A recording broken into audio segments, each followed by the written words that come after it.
This episode of the Co-optional Podcast is proudly sponsored by Squarespace. Whether you need a domain name, website, or online store, make your next move with squarespace.com/cooptional.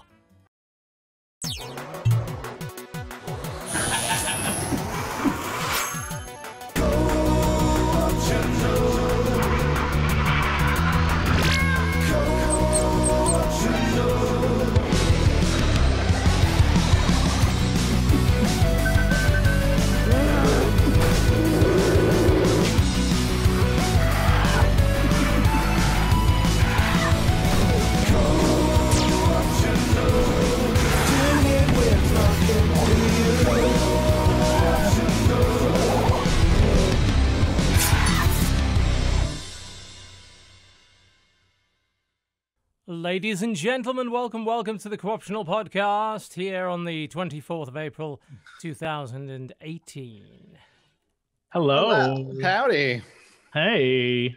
Hi. A lot of us look like we're in different places today. Jesse, you're in your styling and profiling kitchen? Yes. Go on. No, Yes. I'm on the one desk that I have that has my laptop, and then I got a camera to put on my laptop because I don't ever work from home, but I'm packing to leave, so I'm working from home right now. It's great. Indeed, yes. We will be doing a shorter show today because Jesse is leaving on a jet plane for a grand tour of Parts Unknown. Goodbye, everyone. Yes. By which I mean I'll still see you online, everyone. This is going to be a disrupted month, let me put it that way, because Parts Unknown is where Dodger's headed as well. In one way or mentally. another. Yes, in a very much a mental way, yes. In the next few weeks, most likely, you will not be here because you'll be dealing with Sprog. Yes. Sprog is the best way to put it, yeah. Sprog takes a lot of attention, so yeah. there will be a little bit of shuffling to Do we have? Wait, hold on. Do we have a baby name, and is the baby's name Sprog? No, it's not. Baby's name is Sprog, yeah. What? Okay, apparently it is now. Is that Sprog? That's a fantastic name. It's a good name, right? I know. Sprogthorn is a fantastic name for like an impish character. You're absolutely right. Sprogthorn. Yeah, I can imagine that. Yeah. Going through the villages, roasting all the peasants, Sprogthorn. Damn right. Damn right. That's good. Yeah, something like that. Have you never heard the term Sprog? Does that never come up? No. It's not a common word here. I'm literally going to have to Google what a Sprog is. It could be more of an English word. Yeah, it's just a generic sort of affectionate term for baby. It's like, hey, you're Sprog. Huh. And so on and so forth. Sprog. Yeah. Wait, so Sprog is the Danish word for language, too. Huh. Well, there There you you go. Multi-purpose. Learn something new every day.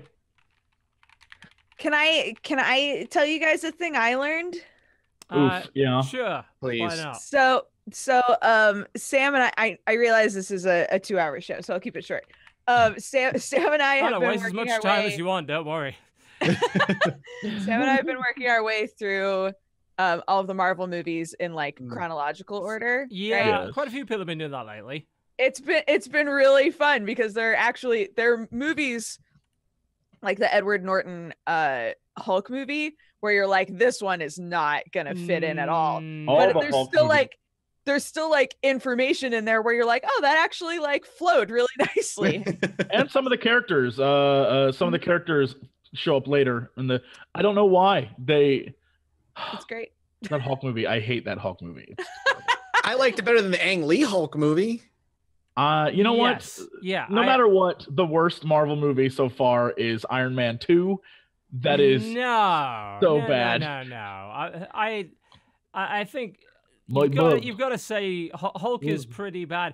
And then you've got to start digging backwards and saying, well, what else do you include? Are you completely ignoring everything that's out of the official Marvel comic universe series? Completely ignored. Yes. Because I fucking don't, because I was watching Blade last week, and Blade's fucking brilliant. Blade's great. Blade's not bad at all. Blade's a fun movie. Yeah. That has a blood raven the second in it. one. I don't know about the third. I think Trinity is probably pretty bad, but the second one is fucking awesome. Yeah. Blade is great. That's the one where the face is open. They're like, Rah. Yeah. Yeah, it's pretty cool. So we made it to I think the last one that we watched was Ant-Man, which I actually forgot even existed. And there's quite a few of them actually in the MCU. There are a lot. They're like that happened. You're just doing movies. It's like 19 of them, I think. Everyone still made hundreds of millions of dollars at least. That's why they keep making them. Yep. But I wound up in the weirdest hole, researching ants. Because there's like so much, because they talk about all these different types of ants, right? And the fire ant thing where they're like, yeah, fire ants can make structures. I remember reading a bunch of articles about that a long time ago. And I was like, oh, that's an actual thing. And then they were talking about the crazy ants. And I was like, is everything that they say about the crazy ants real? Because they say that the crazy in the movie, they say the crazy ants can conduct electricity. And so I went on like a dive, learned all kinds of shit about raspberry crazy ants. I'm sorry. What? So, fun fact. Raspberry crazy ants. I'm ready for this to tie into aliens. So, fire ants create venom, right? Yeah. Raspberry crazy ants create the anti-venom to fire ants because they share territories. And the reason that they're associated with electricity, nobody knows why they're drawn to electricity, but what winds up happening is one of them will like find an electronic device and then die, like get electrocuted and die, release a pheromone that alerts all of the other crazy ants in the area that one of their boys died, right? And they're like, oh, fuck no. And then they all swarm it and short circuit it. What the fuck? So electronics are not safe around crazy ants. Fun fact. Like, what the hell? I learned all kinds of shit about ants while we were watching Ant-Man. It happens, yeah. It sometimes does. I'm trying to think of which of the MCU, the universe movies that I dislike the most. I think Thor 2 has got to be up there. Thor 2 sucks. Yeah, Thor 2 is pretty garbo. Thor 2 sucks. Iron Man 2 sucks. Nah, I like Iron Man 2. How do you like Iron Man 2? Mickey Rourke and Suitcase Suit. And yeah, the Suitcase Suit was great. Suitcase Suit is good. Yeah, the it's not my bird. It's not my bird. There's an entire 15-minute scene where he's like, it doesn't matter, it's not your bird. He's like, it's not my bird, man. It's not my bird. But then nonsense. But then what you want to, if you want to have some fun, you go outside of the MCU. You don't pick Fantastic Four 'cause it's cheating. Yeah. The worst of those, because I'm thinking Elektra is fucking terrible. Daredevil also bad. Terrible. No. I'll defend Daredevil. I think Daredevil is a decent action movie with some decent effects and some good villains. Fucking Colin Firth as Deadshot. Is Deadshot, Bullseye? right? Yeah, Bullseye. That's with his like actual bullseye. Yeah, in his head. it was good. It was good, but Elektra, the spin-off movie. Jesus, it's nonsense. abysmal. It's a nonsense film. I don't think I Makes ever no saw sense. Well, you're not missing anything. Trust me. Yeah, I figured. It's I don't know. Not too If you hard wanna to go- defend Daredevil. I think it's just a solid action movie. I feel like those like Elektra borders on like so bad it's good kind of thing. Like it's like just a terrible. I don't think movie. Elektra gets that far. I don't But think then it's you get even stuff noteworthy. like Spider-Man 3 that's just so bad. It's boring. Yeah. Oh my god. Dancing That Tobey Maguire. hair Yeah. dancing scene will live on forever. I remember nothing else. I am very glad for was- Homecoming. For Spider-Man Homecoming wiped all those memories away. Homecoming was fucking Really the good. best Spider-Man movie I've ever seen. It's the best fucking one since Spider-Man great. 2. Yeah, Spider-Man 1 and 2 were good. The thing, it's so weird because like the Sam Raimi trilogy, Tobey Maguire makes a great Peter Parker and kind of a bad Spider-Man, where the Amazing Spider-Man, he makes a great Spider-Man but a terrible Peter Parker because he's like too cocky and too good and too popular, and he's like a handsome dude that you can't just buy as a dork. Right. And the other way, Tobey Maguire is a dork, but he also doesn't have that charisma that I felt like he needed as Spider-Man. I don't know. Marvel movies are fun. Gotta toss something else in the ring. Does anyone have a dissenting opinion on either worst MCU movie that we haven't already Best mentioned? MCU movie, Winter Soldier. Done. I didn't say best. I did say No. worst. Okay, we're doing best then. Right. Winter Soldier's the best one. I don't know that It's up there. Sorry. It's up there, really, really up there. Winter Soldier was amazing. I loved Civil War a lot. I love Civil really War. loved Civil War. The end confrontation between Captain America and Iron Man, because you could really feel for both of what they were fighting for at that point. that's good writing, and I That really and like. Thor Ragnarok, I think, was Ragnarok really was really great. good. Ragnarok's just fun. Like it's It a fun is. movie. It is I don't just know a that it's fun my movie. favorite, but it was like entertaining. I was like, all right, that was fun. Yeah, I was very entertained by that. I did really like Age of Ultron too. Yeah, I people wasn't shit so on hot it. I wasn't so hot on it. I mean, I'm not so hot on the Avengers, honestly. I don't really. yeah. You know, I prefer the focus on 1 or 2 characters, not 5,000. Yo, I'm ready for this next one. I am ready for Infinity War. I'm so hyped on. This was the comic that like got me into comics when I was a kid. The Thanos arc was. So, Yeah, man, Infinity Gauntlet. I was like, Thanos is fucking amazing. yeah, I'm excited. so like I'm ready. This is years of nerdom in the making. It's all I ever wanted. So the plot is they're trying to stop Thanos from finding the Flavor Stone, yeah? Yeah, right. Yes. Right. No Because flavor otherwise stones. they'll become all No powerful. flavor stones, not Yeah. for this guy. It's one of those ones that like negates sour. So if you No, lick it, everything tastes sweet. I want him to have 4 out of the 5 flavor stones, and when he's coming up to the next one, he like bursts open the door. It's dark. You see a silhouette of a man holding a stone. As the light from the outside like pushes through the smoke, you just see Guy Fieri with the last flavor stone, and he's just like, "Welcome to Flavor Town." No, that's Welcome to Bitch. Flavor Stone. And Flavor then he Town. crushes it in And then he his- crushes Yeah. it in his hand, absorbs the power. Holy! And then he becomes an pure Avenger. flavor. And then, Yes! then his black shirt ignites in flames, and he's ready to fight. He's Oh like, my That's god! perfect. It's perfect. Once the Corruption Podcast, we do occasionally talk about video games. As we said, shorter show today because Jesse has to leave on a jet plane. There will be shows over the next few weeks, even though Duga will most likely not be at them.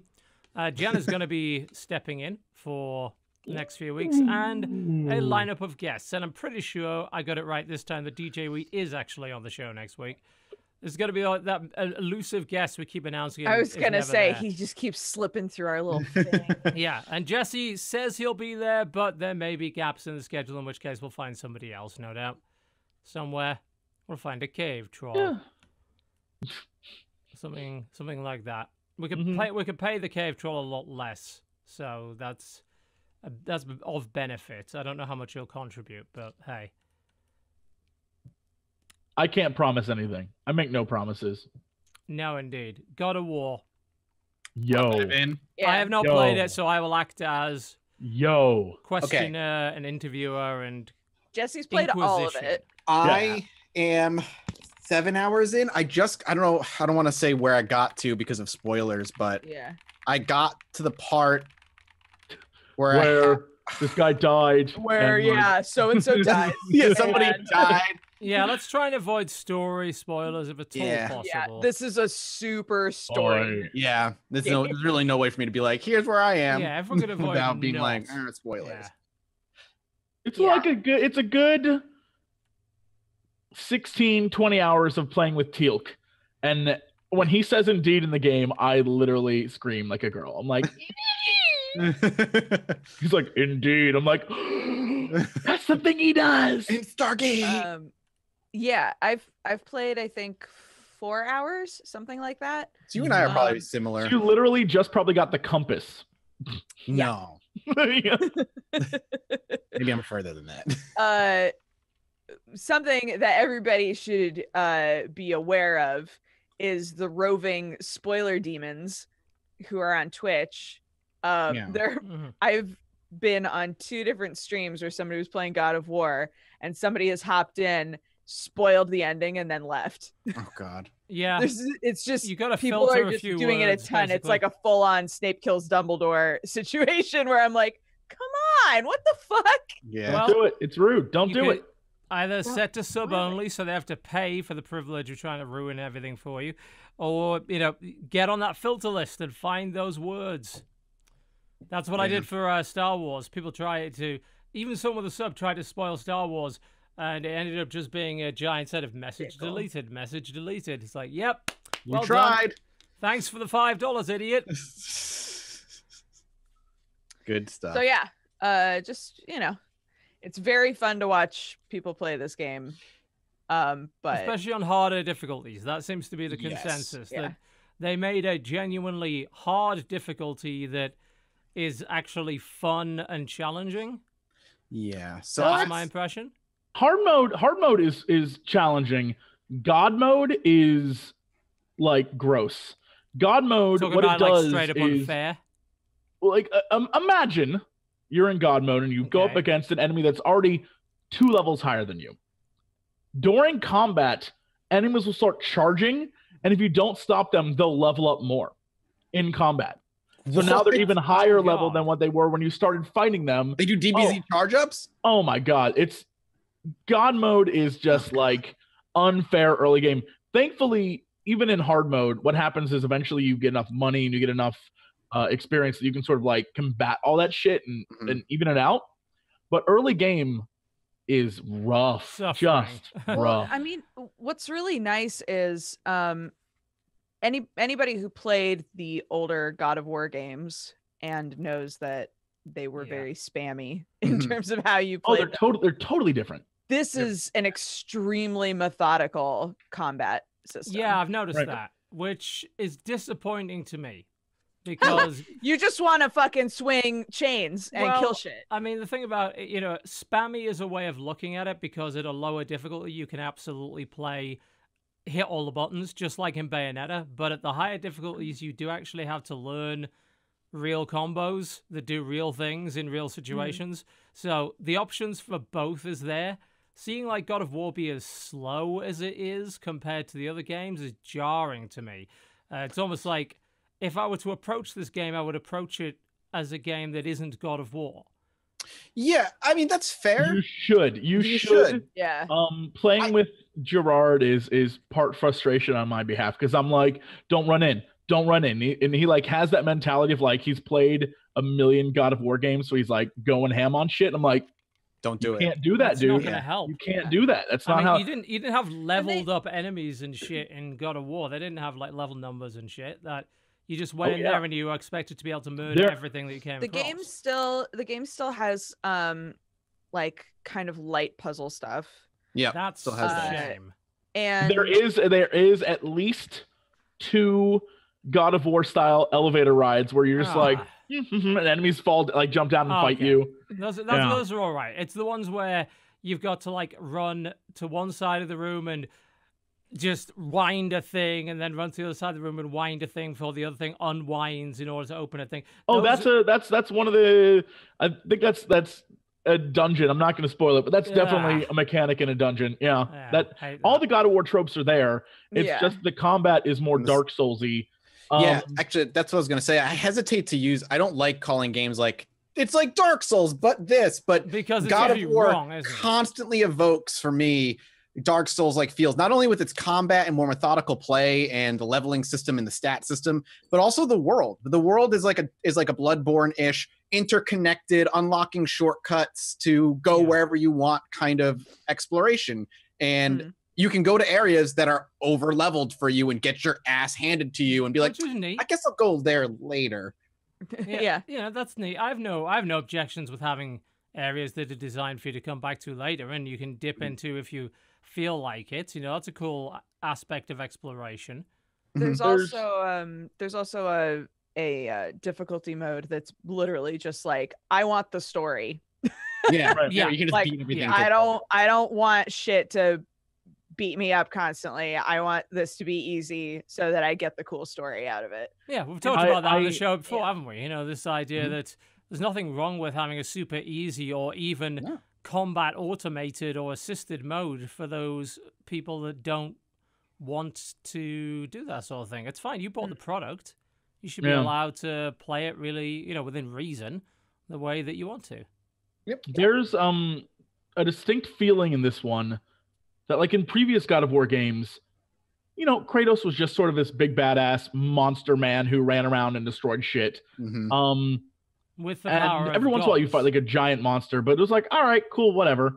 In this one, everything is huge, and the world is huge, and everything that you do is like larger than life, but the story is very, very small. Personal. And it's a personal story. Right. And it is like the most simplistic plot. And it doesn't like that sounds good.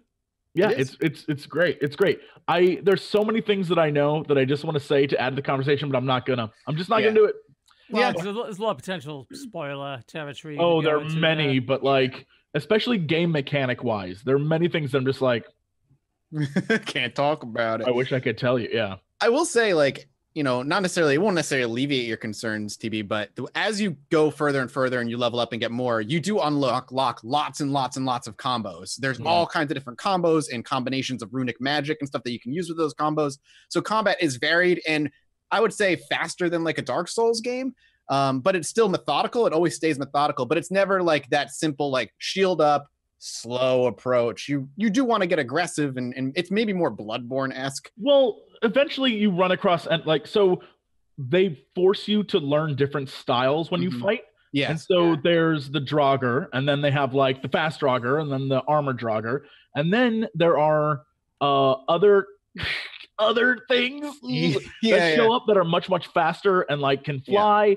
And then there are other things that you can only hurt with like your hands, and then there are other things that can only be hurt with certain like elemental things. And so as the game goes on, and then of course, because you know, F you, it really goes full Dark Souls, and that there are these things called travelers, and you two probably haven't found them yet because you're pretty early, but at a certain point in the story, you're forced to fight one. But if you just go exploring, you'll randomly stumble across travelers.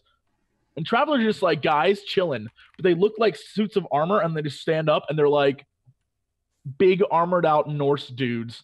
Except I think they're supposed to be undead. I don't know, but they literally are God of War fights. Like they are, you have to be so methodical. But if you beat them, you get traveler like things you can use to make their armor, and if you buff that all the way, it becomes like the best armor in the game. And so literally, they're just like, "What up, bitches?" And one time, Jar and I like opened a gate. There are like gates you can find in the world, and 2 came out. We were like, "Cool," and that was the longest recording session. We were just like, "How do we beat them?"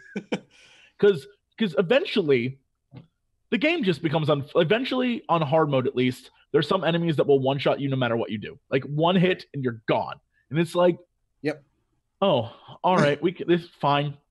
Yeah. And so I'll come last back. Night, one of those fights that's like, oh, this is meant for endgame, but you can do it whenever you want. Sam was doing one of those fights when he was only like halfway through the game, and was like, well, you know, this is a game that has a combat style that's more my speed, where it's, you know, if you're good enough and you can read the enemy, then you should be able to eventually beat absolutely them, right? That's what we discovered. Yeah, we had like a thing where we went to one of the areas and unlocked a thing and immediately got stomped, and I was like, no, we shouldn't do this. But then I realized as Draw was playing more and more, I was like, oh, you know, if you can mechanically do things, then it doesn't matter because you won't get hit. So eventually, I'm not sure if you guys have discovered those like mirrored doors. Yeah, I can't but get eventually there comes a point where you can unlock those. Yeah. And once we unlocked one, we went inside and found out what was inside. And once said fight happened, Draw was like, I can't do this. I just can't do this. And I literally was like, what would the completionist do? Would he walk away? And we sat there for maybe 5 hours as he learned this boss, and he stomped it. It was great. Montage? I was like, he's got to do a montage, and you've got to get some music in the background for that. Right. It was guaranteed. So funny. I was just like, are you gonna give up? Like, are you gonna? He's like, I need you to get better armor. I was like, okay, but I'm just saying, like, yeah, just people watching this video are gonna be so disappointed in you. He's like, stop it. And I'm like, just put those clips in. I'm gradually getting better and better. And have motivational 80s music in the background. Fuck, it's perfect. That's what's fun about the game, though. Video. Like, there are fights like that for me that I've had even, 7 hours in, where it's like bashing my head against the wall because I keep dying, but I'm learning every time I get like a little bit further and a little bit further because I'm starting to learn the enemy until the end where you're like, I've got this. And that is super satisfying and I love it. Yeah. And they do have some really, really incredible fights. The opening. If you guys have played the beginning, you played the opening fight, which is amazing. But like from there, that fight still is very, very good. But I don't know, maybe 5-6 hours away from that is another very, very epic fight. And then they don't do those fights very often. Most of the time you're fighting like a big thing that just stomps on the ground and you're like, oh, but every once in a while you'll enter a moment and you're like, this is God of War. Like this moment where you literally cheer because it's so ridiculous and like over the top what just happened. You're like, yeah, ooh. it would suck if you missed out on that. You know, I there's some very, very memorable boss fights from fucking God of War. The Hades boss fight was one of my personal favorites. Yeah. And of course, you know, being able to rip out people's eyeballs from second perspective and do all sorts of crazy shit like that. You don't get to do that in many games. Kratos does lots of brutal shit. I will say one of the things about this game that I think is fascinating is for all the stuff that's in it, the finishing animations of the trolls, and I'm trying to think of, there's like 3 other things. The ogres. Are always the exact same. Yeah. And it's just like one of the ongoing jokes that I have is like every time he slams a giant stone slab down on a dude's face, it's like, I feel like he should get back with the other guys and just be like, don't bring giant stone slabs to this fight because he'll kill you with them.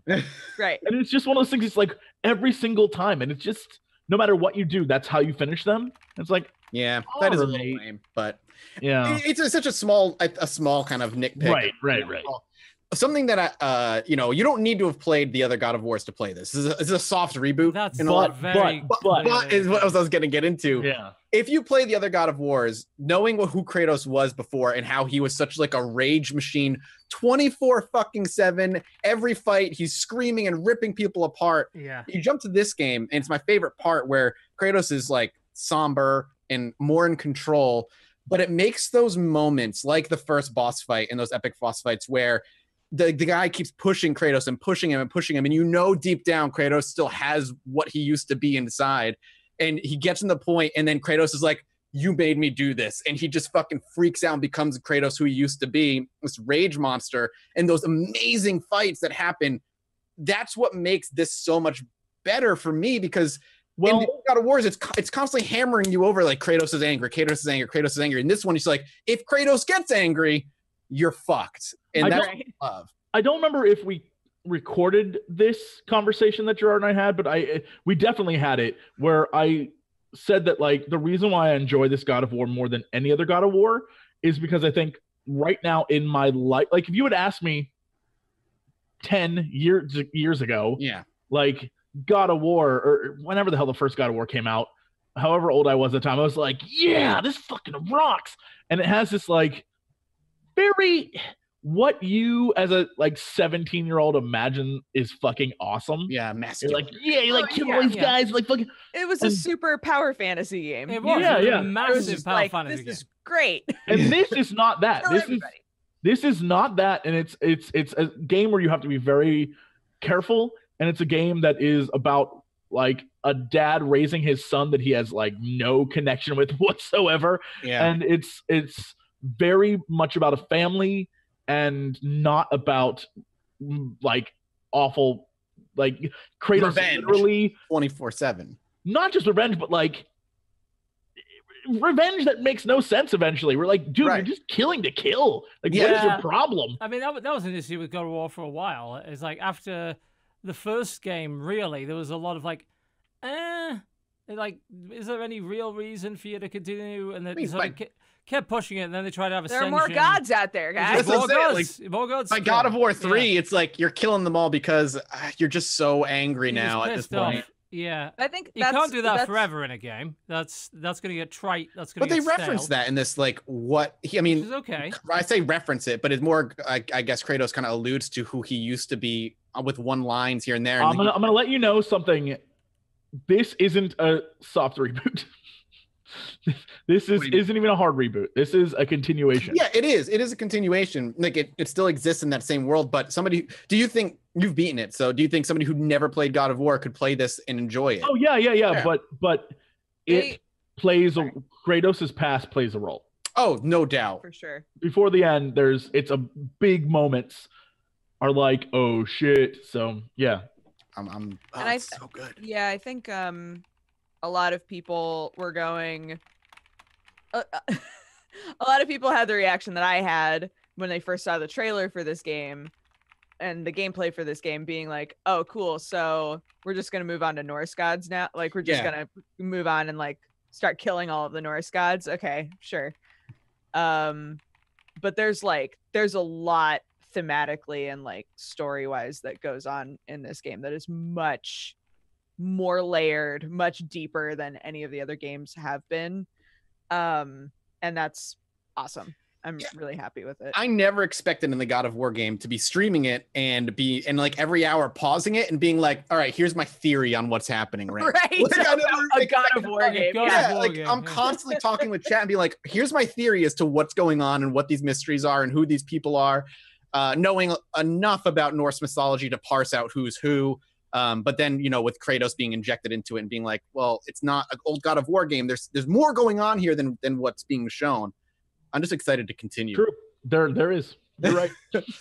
But, you know, with the God of War game, at what point in God of War 1, 2, or 3 did you ever pause and be like, here's my theory on the story of what's happening in the mysteries? It's like, no, I just need to get to fucking Poseidon. Well, that's because it's I think it's like a better crafted experience than like God of War.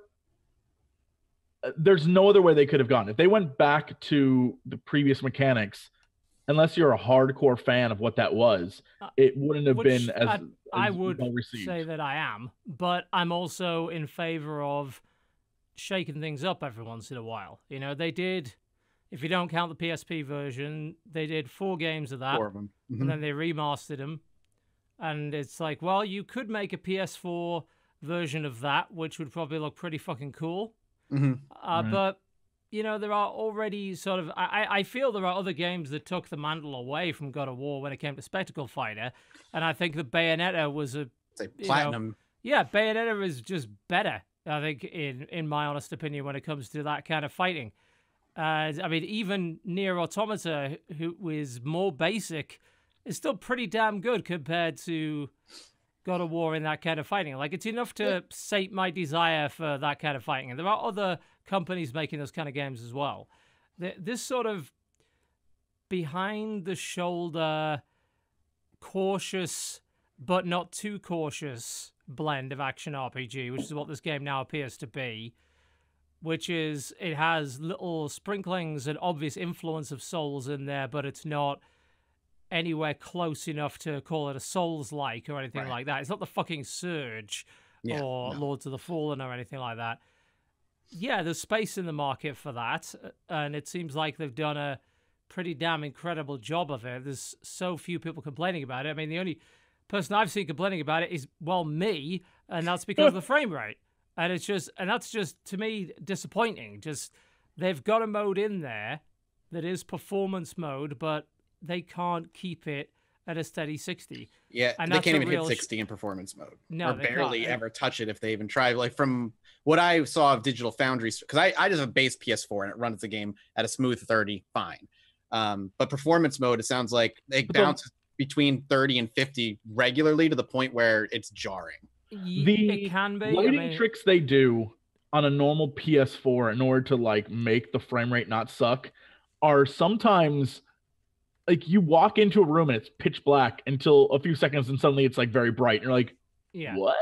It's like, interesting. If they'd done that on the PS4 Pro Performance mode, I'd probably been quite happy with that. Like, I'll put up with a lot to get my 60, you know, to get my smooth combat. You know, that's a combat-focused game in particular. I don't think you should be playing that at 30. You know, I know the original Dark Souls was fucking suffering at 30.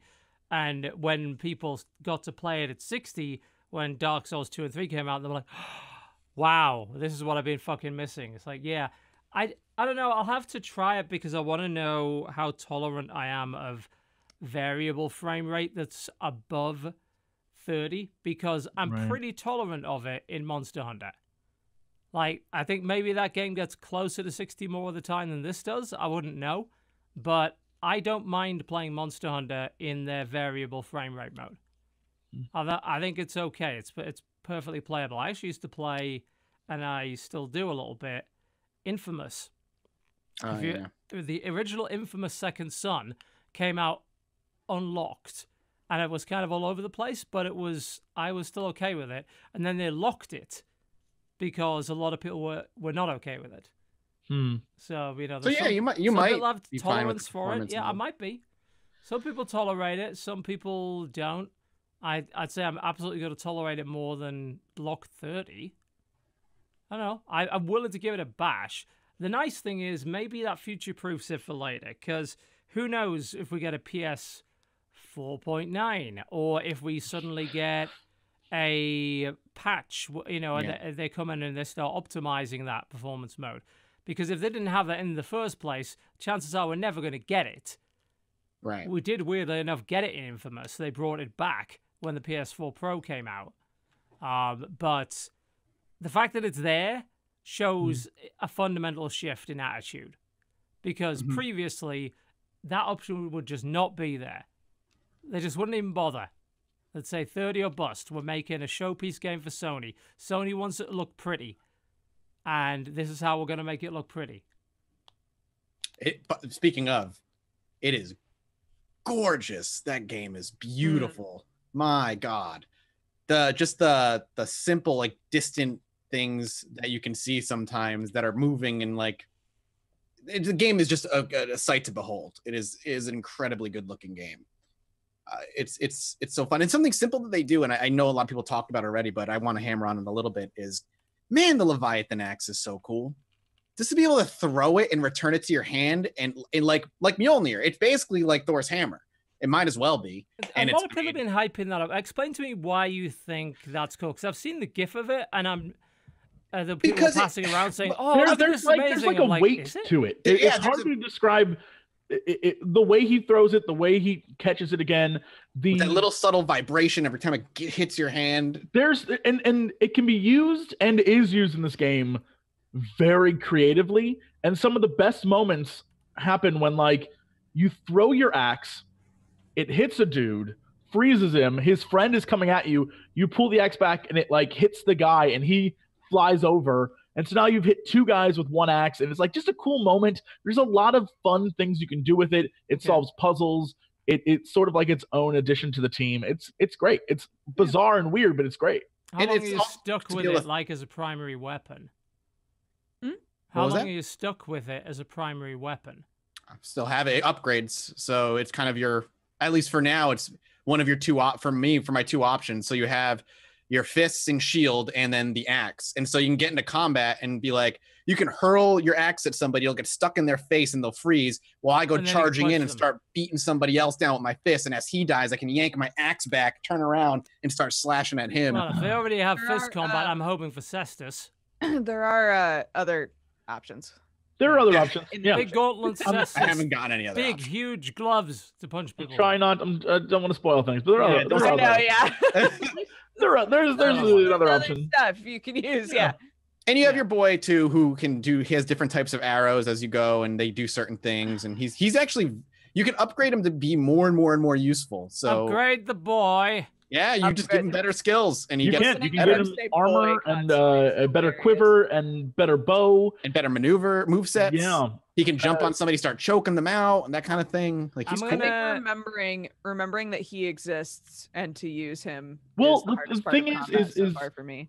What's fascinating about this game, and I think they do it really, really well, is it's either the combination of you playing with him more, or the story making him more prominent, or the abilities. But as time goes on, that whole, like, I forget to use the boy, because he doesn't really do much at the beginning, but as time goes on, eventually he's jumping off of enemies and he's stabbing dudes and he's grabbing guys for you and he's shooting guys, and he's got arrows that, like, connect between dudes, and it changes the way you play as time goes on.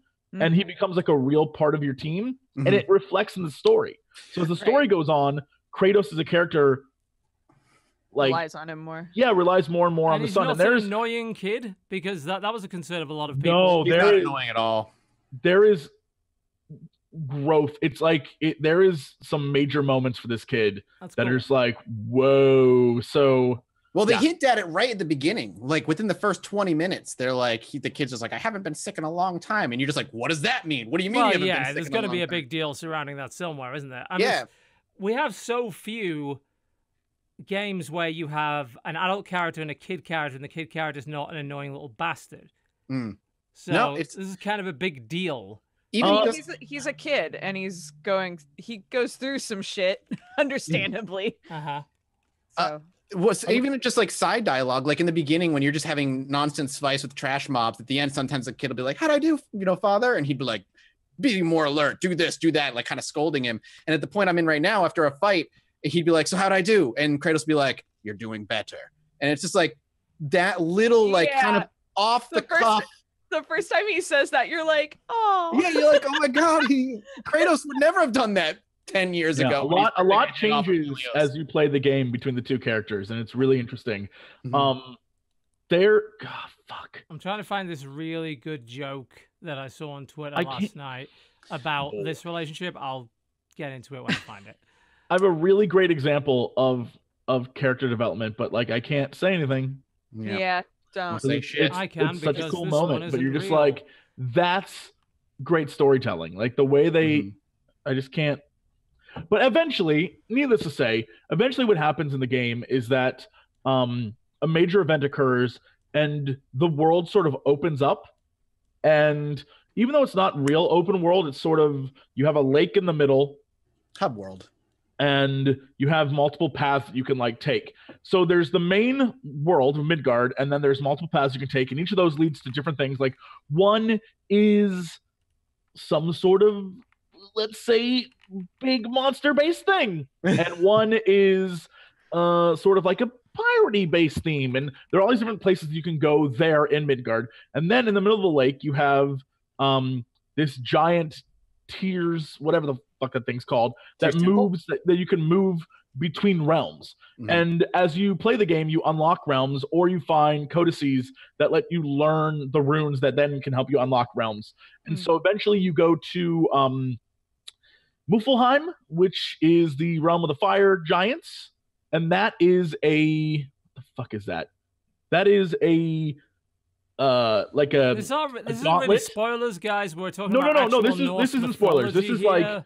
But I'm like standard Norse mythology. I'm putting it up because people are whining anyway. Because apparently Norse mythology and history is a spoiler now. Okay. Anyway. Guys. By the way, the Nazis, they lost World War II. So just be careful when playing Call of Duty.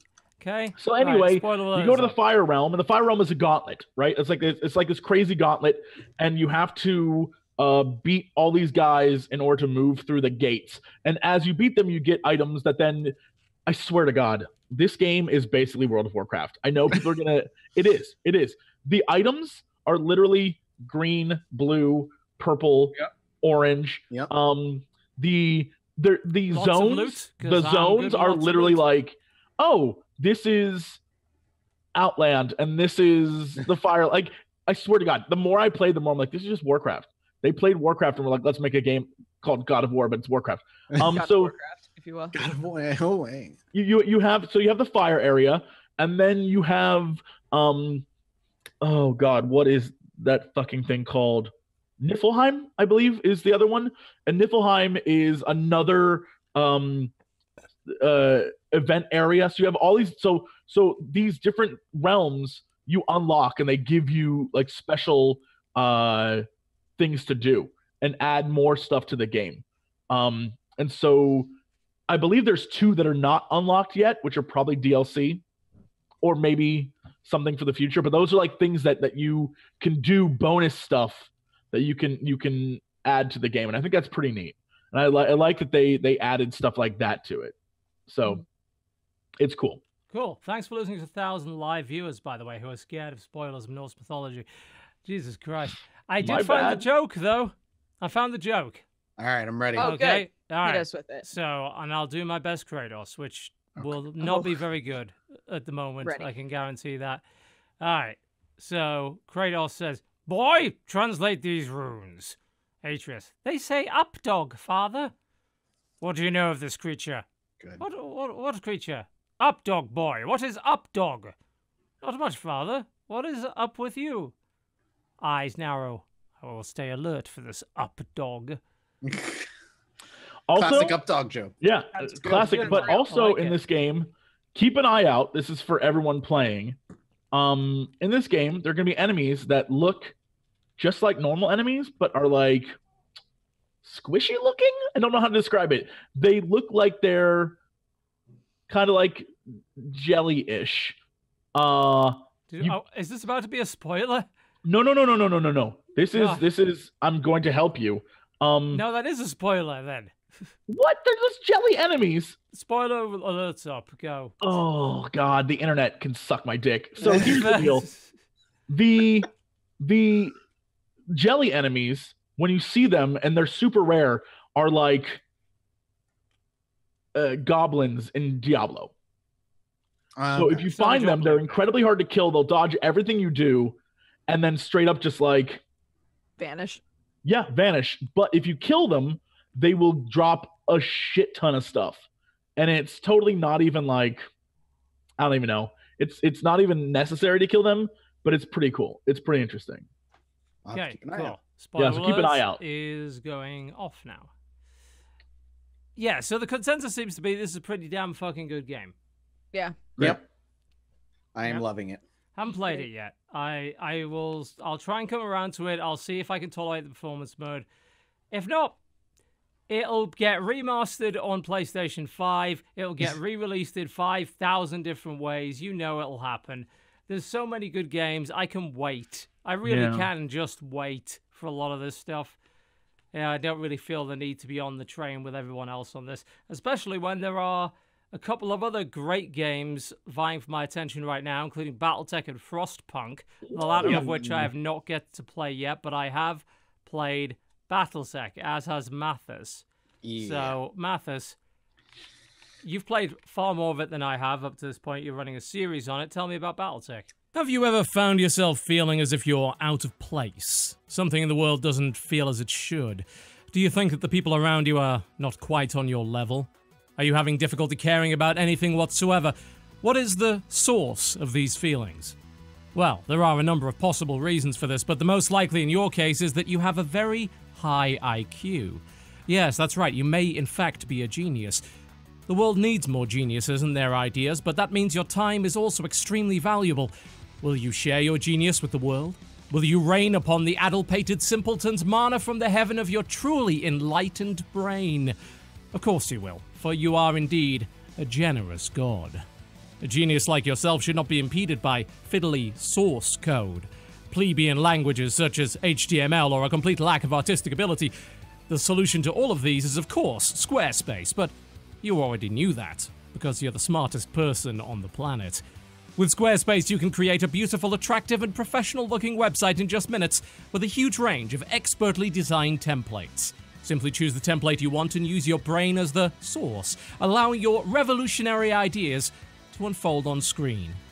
A mind such as yours should not be impeded by petty mortal concerns like cost, so we are happy to offer you 10% off your first order and a free trial at squarespace.com/cooptional. But what could you use your website for? Anything your colossal mind can imagine. Galleries, blogs, stores, events, a literal online temple to nihilism. All of these things are possible at Squarespace, but of course they are. Nothing is impossible for an intellectual such as yourself. Make sure everybody knows your name. Let it be forever etched in the annals of history with a Squarespace domain.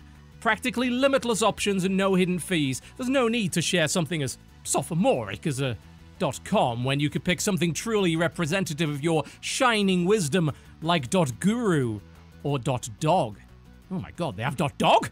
Why didn't anybody notify me of this? Buy all of the .dogs at once! To be fair, you have to have a very high IQ to understand this ad. The humor is extremely subtle, and without a solid grasp of theoretical physics, most of the jokes will go over the typical viewer's head. There's also TotalBiscuit's nihilistic outlook, which is deftly woven into his characterization. His personal philosophy draws heavily from Narodnia Volia literature, for instance. The fans understand this stuff. They have the intellectual capacity to truly appreciate the depth of these jokes, to realize that they're not just funny, they say something deep about life. As a consequence, people who dislike this ad truly are idiots. Of course, they wouldn't appreciate, for instance, the humor in TotalBiscuit's existential catchphrase, squarespace.com/cooptional for 10% off your first order and a free trial, which itself is a cryptic reference to Turgenev's Russian epic Fathers and Sons. I'm smirking right now, just imagining one of these addle-pated simpletons scratching their heads in confusion as John Bain's genius wit unfolds upon their computer screens. What fools. How I pity them. Source. This entire ad was a stupid meta joke about source. Squarespace. Create your own website with no prior experience required. Get 10% off your first order and a free trial over at squarespace.com/cooptional. Share your genius with the world, or hoard it all for yourself and sell it on the internet later. Wubba lubba. So much better. Make your next move with Squarespace. Battletech is something that I didn't know. Well, I guess maybe I kind of knew, but Battletech, if you ever played Mech Warrior, I grew up with the Mech Warrior franchise. Mech Warrior is a first-person mech simulation game where you're just a mech warrior dealing. It's the same universe. That's all in the same universe, and I didn't know that for a long while. But Battletech goes back and takes place during the Succession Wars, and it's an XCOM-y top-down turn-based strategy game that is much more akin to the tabletop game that it comes from than, say, Mech Warrior, which is more of an action game, or even Mech Commander, which is a real-time strategy. And the point of the game is you play this guy who is part of a royal guard, where that all got thrown over in a coup. You kind of get kicked out, and eventually you are in charge of your own mercenary company in this world. And it's very much Game of Thrones with mechs, which I didn't know Battletech was. That's basically what Battletech has been for a long time. Yeah. Yeah, I didn't know that. Noble houses, mercenary companies, the threat of the clans, and all this other. Yeah, people being overthrown and people vying for power. There's a lot of lore in that game. What was that? There's a lot of lore in that universe, and this game as well. Yeah, the game does a good job at kind of someone like me who doesn't know any of the lore, introducing me to the lore, so I have a grasp as to what's happening in the galaxy around me. You do not need to have read a bunch of books about Battletech to get the gist of Battletech.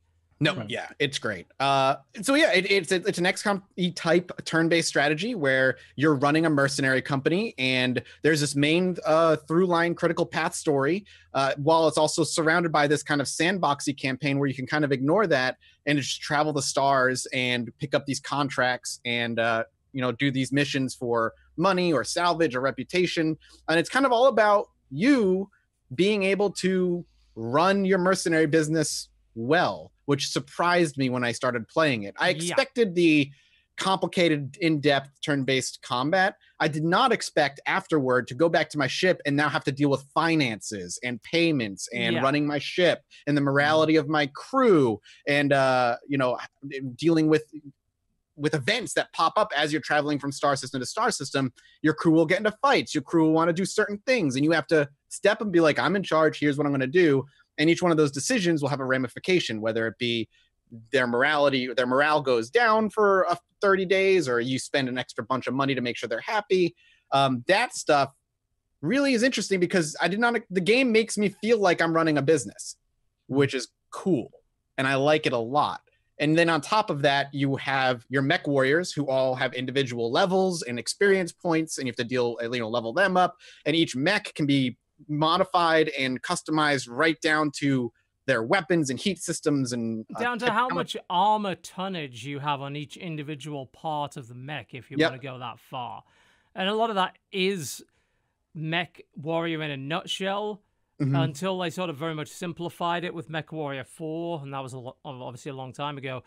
But it's down to like, can I fit an extra flamethrower on this thing if I strip off a couple of tons of armor, maybe from the back right of my torso? They'll never hit me there anyway.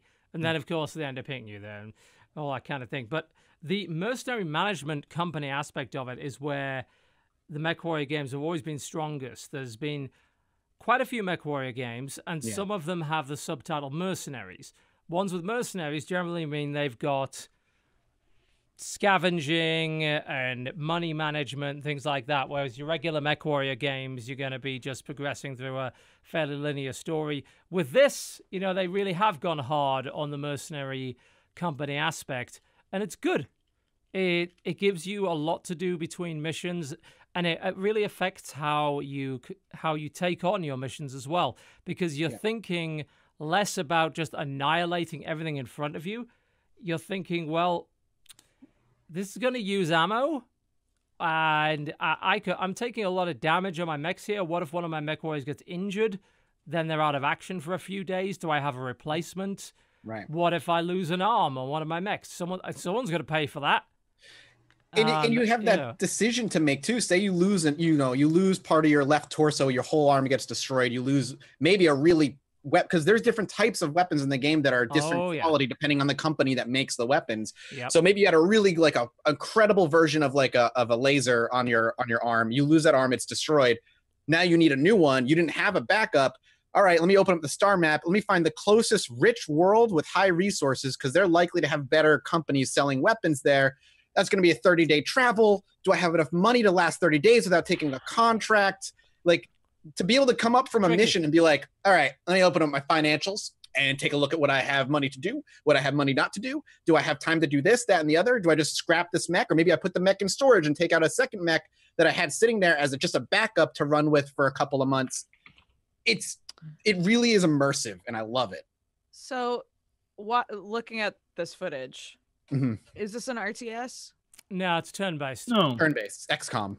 Yeah, more like XCOM. The way the system works is quite cool from a mech commanding standpoint. I wouldn't say there's always been this stigma, but in quite a few MechWarrior games, the bigger and scarier your mech, the bigger and scarier you are. And having little light mechs didn't really work out so well. You know, you usually just, you're running little circles around me. Ha ha ha, I just hit you once and you're dead. Or I just fired a shit ton of guided missiles. Outrun those, bitch. All that sort of thing. In this game, you've got a system where you have light, medium, heavy, and assault mechs. And they each have a sort of initiative spot in when they get to move. So a light mech gets the option to move first or can reserve their turn till later. So you have a lot more flexibility as to when you use them. So you can use them as scouts, you can use them as ambushers, whereas heavier mechs, they don't have that kind of choice. So they're going to move much more predictably, they're going to move much slower, and there's a mechanic in the game called evasion, which you build up just by running a lot. The more you run, the more evasive you become, and these evasion points can literally cancel out damage. So you can either be a big, heavy, armored mech that can take these hits, or you can literally do the run rings around you thing. Yep. You know, you've got a lot of options there. It took me a while too to get my head around, just because I'm used to XCOM. That's kind of like the tactics games I'm very much used to. Yeah. And then to jump into Battletech. Yeah, it's a little bit different for me jumping into Battletech, where I had the base idea of move into good positions, shoot bad guys, and then hopefully they fall over before I do. And then once you start really understanding to, like, when you see an enemy mech, right click them. Then you have like a display of their armor, where they're weakest, where they're strongest, and then start making called shots based on that, positioning your mechs in such a way where, all right, I have a clear shot at their left leg that's less armored. If I knock out their left leg, they'll fall over for a turn, and then I can run up and stomp their other leg. Now both their legs are useless, but the rest of their body is fine, which means more scrap for me at the end of a mission. Yes. And then you have to also manage not only the position of your mech, but which way it's rotated. Because if you have the mech facing some enemy, but there's an enemy over here behind you, you're less armored on the back. So now they have a free shot at your back that could just completely ruin your day because you rotated your mech to the left instead of like in a position that might have them both covered. This sounds exhausting. It is. The answer is it is. Okay. Well, I disagree. I'm going to disagree on this basis because who the fuck's rushing you? It's completely turn-based. I find it extremely relaxing because I'll take as long as I want to take a turn. If you are the kind of person who was streaming this game, you might find it difficult to keep people interested, but I had some really successful Civ 6 streams where it was 6 hours of me playing really slowly and just talking about random shit. And some people really like that, and they find it quite relaxing to watch. I find this relaxing to play because it plays at my pace. It's challenging, and I love the gameplay, and it's satisfying to play. But who says I have to play at a breakneck speed? Nobody. It's all turn-based. Which did not used to be the case. There were 2 previous Commander games that were in real time, and they did not give you that luxury. They were not easy. The hard part is, at least for somebody like me who didn't really play, the tabletop and played a little bit of MechWarrior, played a lot of Mech Commander, getting into the mindset of really dissecting each turn and knowing where to hit. But once you kind of grasp that, it's not that bad. it's the first. I would say the first. This is going to sound crazy, but for a game like this, it's not that much. The first 2 to 3 hours of this game are the worst of the game. The worst the game has to offer. Oh yeah, because you just the lack of freedom in general. It's a bunch of scripted missions. You don't have access to the mercenary component of it. Yeah, the tutorial's the awful. mechs you've got are I mean, I found it relatively intuitive anyway, so I wasn't so concerned about that. But there are definitely some nuances to the game that the game could really do with telling you. Like, let's say you're very new to Mech Warrior. You probably do not know the difference between an SRM and an LRM. Yeah. I would imagine. Short-range missile, long-range missile. Long-range missiles suck at short range vice versa. You can turn weapons off in a salvo. So you target the thing, and it'll say, all right, well, here's the hit chance of everything. You could fire everything, but if you do, then chances are you're wasting ammunition. You're firing LRMs that aren't going to hit. And even if they do, they're not going to do much. And you're increasing the heat level of your mech by just constantly firing everything. And then your mech overheats and starts to take damage, and then you're in shit tons of trouble. Yeah. The game doesn't really give you much of an indication of that and explain the weapon types all that well to someone who would be new to it. I think there's an expectation of a minimal level of knowledge of the universe. Yeah. I agree. There's other things that I've learned. I will say for the first time in a long time, YouTube comments have been incredibly helpful. And things like allocation of where you want to place things on your mech as well. So for me, my first thought is, okay, if I have a missile launcher on my shoulder, I need to make sure I have ammo in my mech, and I want the ammo to be in the same spot as my shoulder.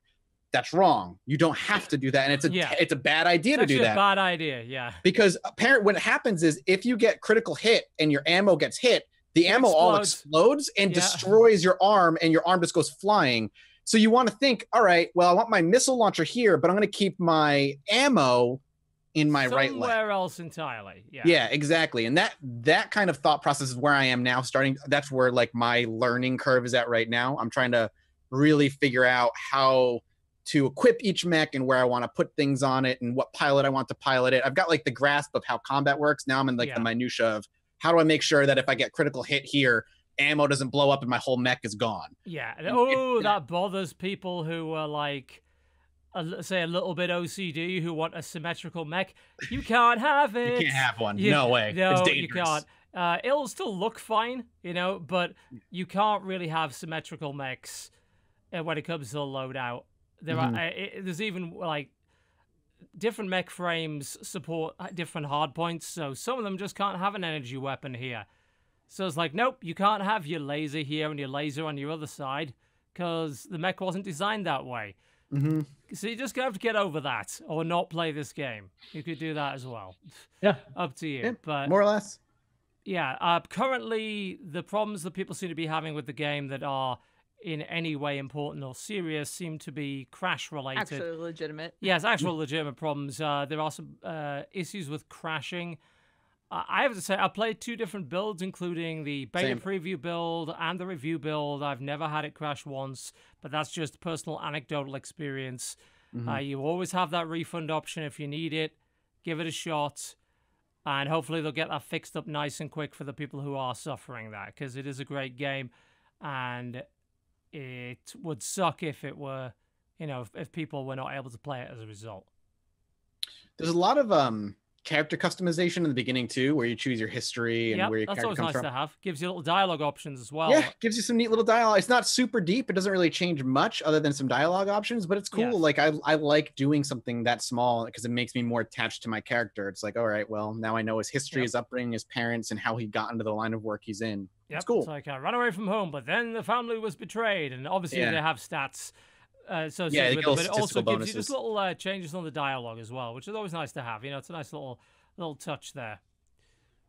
Yeah, I am really happy with it because I backed this, full disclosure, at like $350 tier, which is the one that gave you the giant bomber jacket. And I, frankly, that bomber jacket, I wonder if there's actually a YouTube video of that bomber jacket. It is a hell of a jacket. It was absolutely worth it. Worth it? Oh, the jacket alone was worth like a piece of you know, a piece of memorabilia like that. You know, that's a really good bit of memorabilia. You don't get that very often when you're buying any awesome. collector's It looks edition. cool. Yeah, it's great. Incredibly warm. Makes you expand about 6 inches larger than you actually are. Really expands you. Yeah, for some reason. Yeah. For some reason, I don't know. Not your mind. Just I don't Just know you.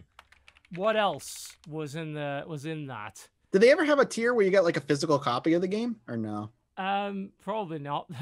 I'm going to mine to see if I am actually ever going to get a physical copy of it. I really want one for my I think collection. it was the $275 tier I backed, which got me the flight jacket. And I don't know. I don't think there was a single player. Oh, there was a boxed copy of it. That's a Not shame. that I know of. There's a cap, a house banner, but I don't think so. Nope. Oh, and you get a novel by Michael Stackpole, Oh, cool. who is pretty awesome. And What? Yep. He wrote a Okay. bunch of Battletech novels apparently. So apparently some of the best ones. So he wrote a novel specifically for this game, which is pretty fucking cool. That is cool. Yeah. Yeah, I'm liking it a lot. As somebody who didn't back it, and Yep. I'm loving it a lot. I actually hope someone it does. who doesn't super have a well. dope bomber jacket. Right, I don't have a dope. I one. still enjoy the game. I do hope it does well because I love what they have here, and my mind only goes crazy thinking what they could do with a sequel as far as like that sandboxy option of being able to maybe influence things in the world. That'd be really- There's so much. I mean, I don't know because I'm not very far into the game. I don't know if the clans are really involved at all. I don't think But they are. The clan versus inner sphere conflict is like the biggest deal in that universe, and the clans brought tons of new technology and crazy shit, and like completely outclassed the inner sphere initially in terms of what they had. So they shook the whole universe up. I don't know. I don't think they're in this because I think Kept saying they're not in there yet. Yeah, it's we're not too early in the timeline. Yeah, but there's your expansion pack. There's your Right. sequel right there. It writes itself. Yeah, it's great. I love it. It kicks ass. We're at 4:23 p.m. with Jesse having a hard out at 5. I'm so I think fascinated. Just we're- time we're- out a minute okay, sure, before I we was move gonna say on we're to gonna me keep having going. to leave. Yeah. I'm fascinated by the fact that so this plot line Mhm. is that where do the clans come from? Well, they're not relevant yet because they're not in the timeline of where we are with the But game. they come yet. with better equipment.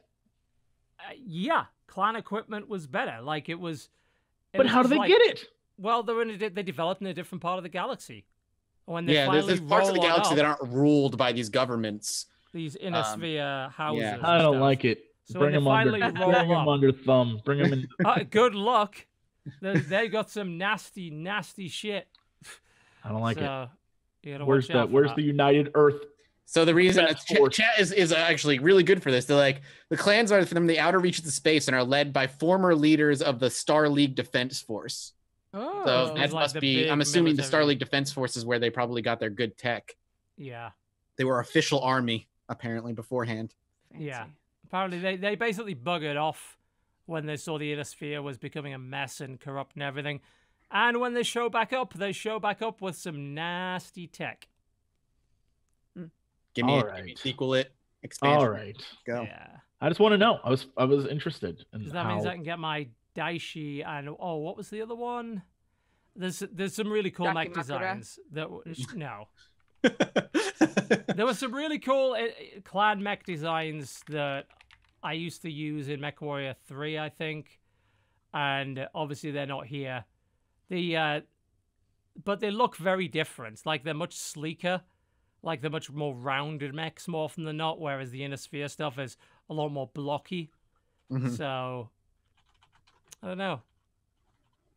I don't know which one I'd choose. They were called Clan Omni mechs, though. Oh, it's crazy. We get Battletech now, and MechWarrior 5 is being developed. MechWarrior 5 is being developed, yeah. It's being made by Piranha, who have a questionable reputation because they made MechWarrior Online. I mean, that game... I think that game ended up being pretty good, but its monetization was disgusting. Like, there's no other way to look at it.